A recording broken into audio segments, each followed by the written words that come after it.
Никола Војминовски домот во Ѓорче Петров го напуштил со својот мобилен телефон на кој што сега е недостапен, велат извори од истрагата. Планот за бегството не го предпостави и не го спречи ниту една институција на прогонот.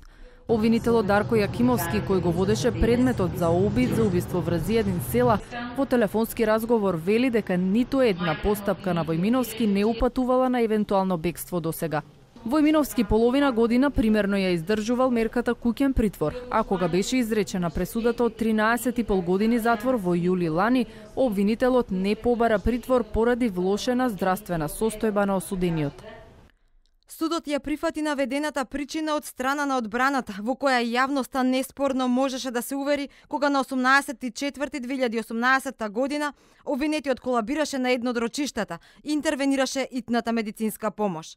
Сведочењето на обвинетиот во друг судски процес нема никаква поврзаност со замената на мерката притвор во куќен притвор. Од денеска Интерпол го бара Војминовски и надвор од Македонија, бидејќи се претпоставува дека можно е да ја напуштил државата. Освен обвинителството, и МВР и судот отфрлуваат каква било одговорност или пропуст при бегството.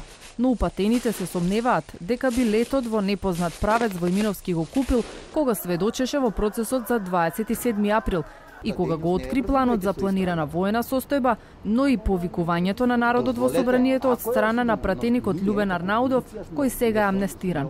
Ако обвинителството го ставило на листата на заштитени сведоци, немало да дојде до ова бегство, од проста причина што нели кога зборуваме за заштитени сведоци, ние имаме една друга постапка, нели таму, нели промена на идентитет на ова, на целата таа постапка која што е дури во тој случај доколку тоа лице заштитен сведок даде одредени многу повисоки и побитни докази, може казната во друг предмет каде што е со вистинскиот идентитет да биде малку поинаку, односно да му биде земено како олеснителна околност. Имаме целосно затајување на повеќе институции, пред се Министерството за внатрешни работи, обвинителството, судот, меѓусебната нивна информираност, движењето на лицето, престојот на лицето. Дека планира да избега не споделил ниту со неговиот татко, велат нашите извори, бидејќи прв кој го пријавил неговото отсуство е токму таткото на Војминовски. Тој бараше амнестија, но беше одбиен од кривичниот совет. Неговата жалба против пресудата од 13,5 години е поднесена кон средината на октомври, а апелација допрва ќе треба да одлучува по неа, бидејќи кривичен суд деновиве ќе го испрати предметот за Села со жалбите до второстепениот суд.